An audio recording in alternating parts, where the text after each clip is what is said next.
Ya, salam sejahtera semua pelajar. Selamat bertemu kembali dalam pelajaran ke-9 iaitu lesson 9 untuk hukum linear law. Ini adalah pelajaran terakhir untuk topik ini.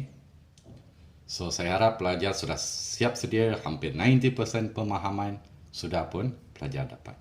Kita tengok beberapa lagi bentuk soalan dalam bahagian ini. So, soalan pertama pelajar. Perhatikan di sana, pemboleh ubah X dan Y dihubungkan oleh persamaan Y sama dengan P punca X tambah 3X, di mana P adalah pemalar. Raja menunjukkan graf garis lurus yang diperoleh dengan memplotkan ini dia Y punca X, Y per punca X melawan X. Ungkapkan Q dalam sebutan P dan R. The variables X and Y are related by the equation Y equal P times square root of X plus 3X, where P is a constant. Diagram shows the graph of a straight line obtained by plotting Y over square root of X against square root of X. Express Q in terms of P and R. Ya, pelajar. Tengok sekarang. Di sana, fungsi asas yang diberikan, fungsi non-linear dia adalah Y sama dengan P punca X tambah dengan 3X. Sekarang saya tahu pelajar semua sudah boleh faham apa kita patut buat. Sentiasa jadikan unit pada paksi Y ini sebagai rujukan. Okey, so di sini sudah ada Y. Apa kita buat? Bahagikan keseluruhan persamaan dengan punca X. Boleh pelajar? Okey, bahagikan sekarang. So, Y per punca X sama dengan P per punca X per dibahagi punca X tambah 3X dibahagi punca X. Okey, ringkaskan lagi pelajar. Y per punca X akan terhapus, tinggal P. Seperti mana pelajar tahu, punca X sebenarnya boleh ditukar kepada X kuasa 1/2.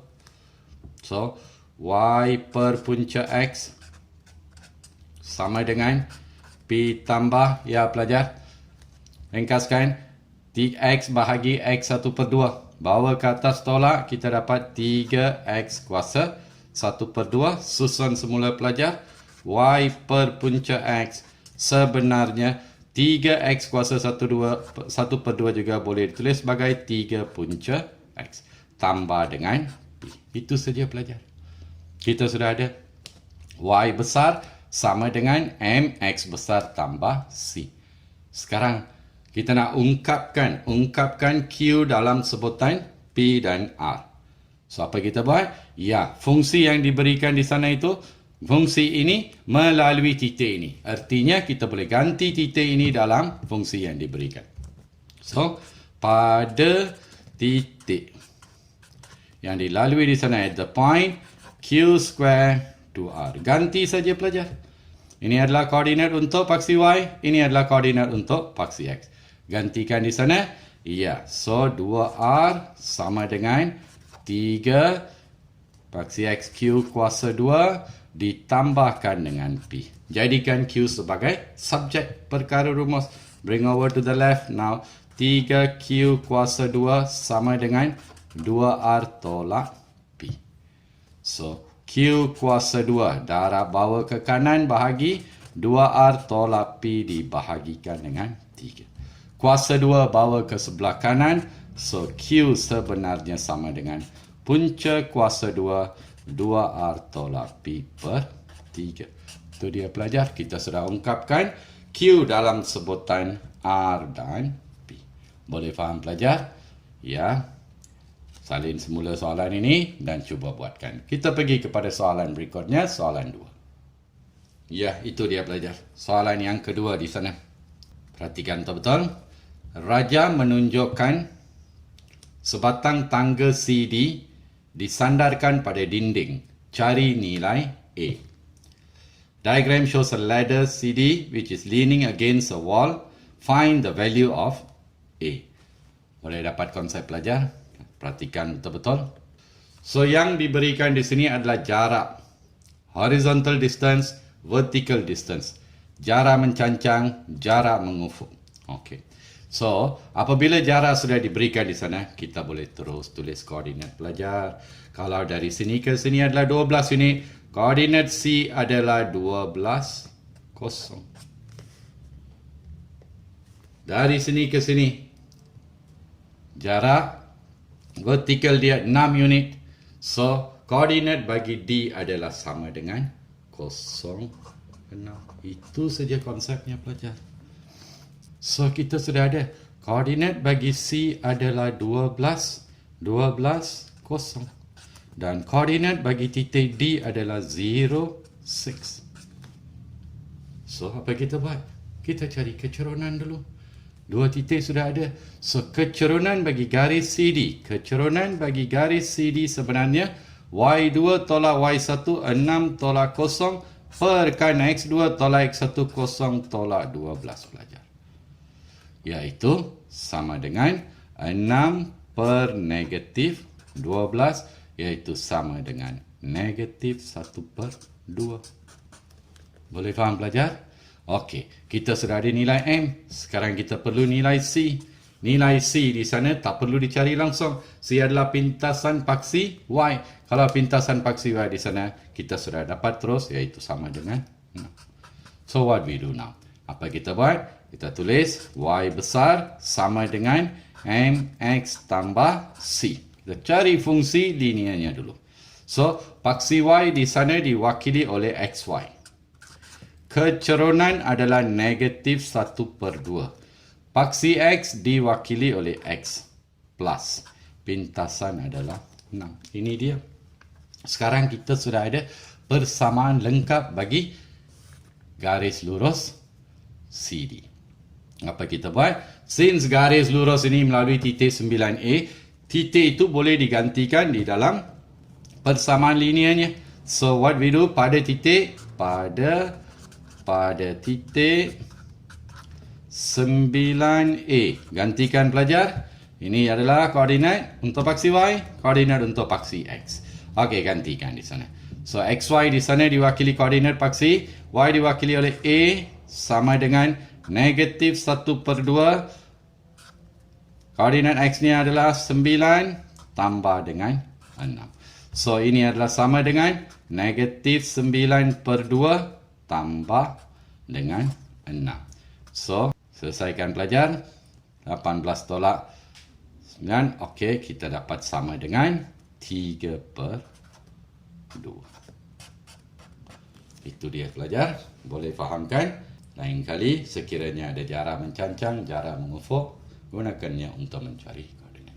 Kita tengok satu lagi soalan untuk bahagian ini. Ya, pelajar. Kita tengok satu soalan untuk kertas 2, iaitu soalan terakhir. Ini soalan kertas 2, contoh soalan kertas 2 pelajar. Okey.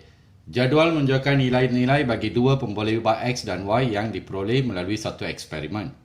Pemboleh ubah X dan Y dihubungkan oleh persamaan Y sama dengan AX kuasa B dengan keadaan A dan B adalah pemalar. Table shows the value of two variables X and Y obtained from an experiment. The variables X and Y are related by the equation Y equal AX to the power of B, where A and B are constant. Ini yang jadual diberi pelajar.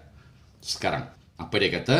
Plotkan log Y melawan log X dengan menggunakan skala 1 cm kepada 0.2 unit pada paksi log X dan 1 cm kepada 0.1 unit pada paksi log Y.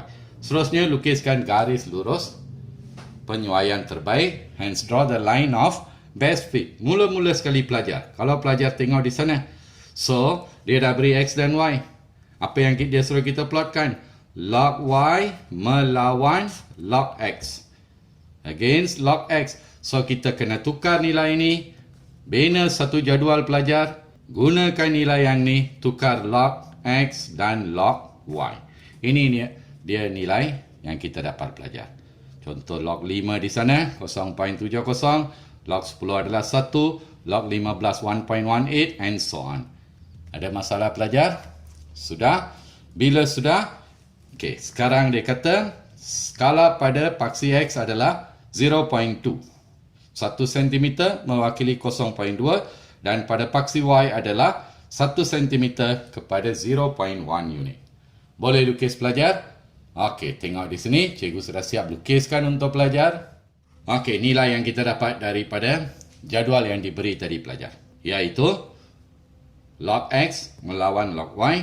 Tadi sudah diberikan paksi X 1 unit mewakili 0.2 dan paksi Y 1 unit 1 cm mewakili 0.1 unit.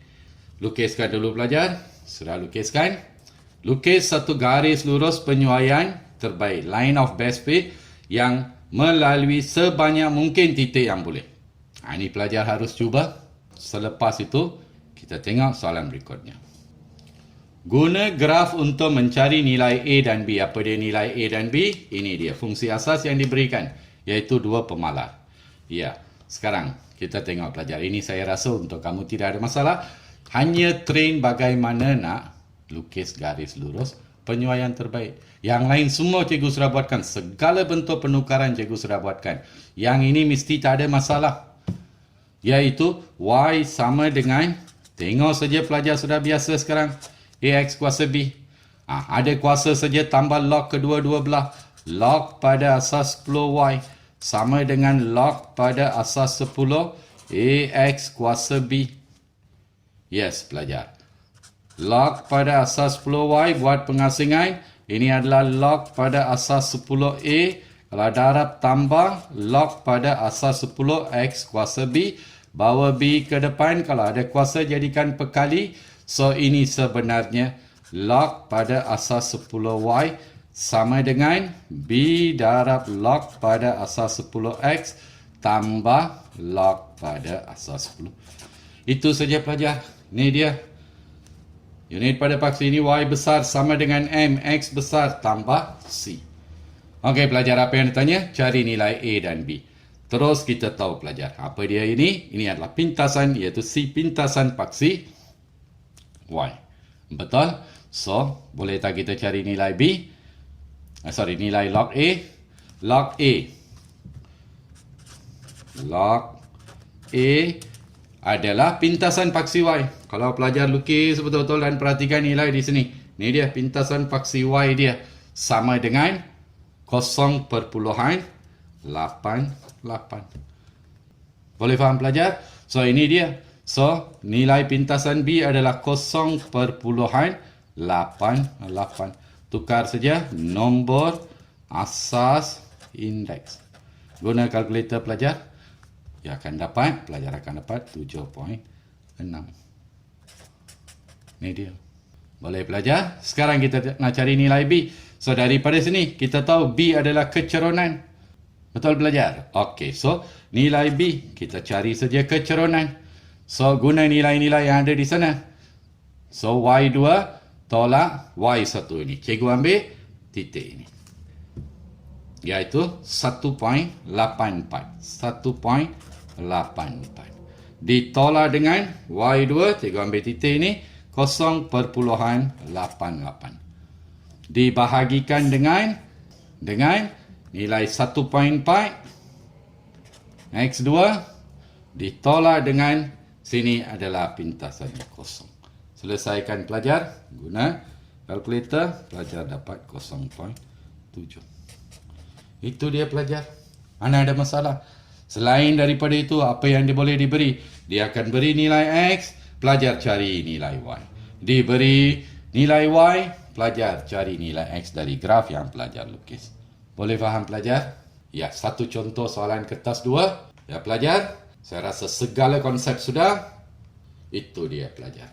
Cikgu sudah lengkapkan segala rumus, konsep dan bentuk soalan untuk topik hukum linear dalam 9 video kesemuanya.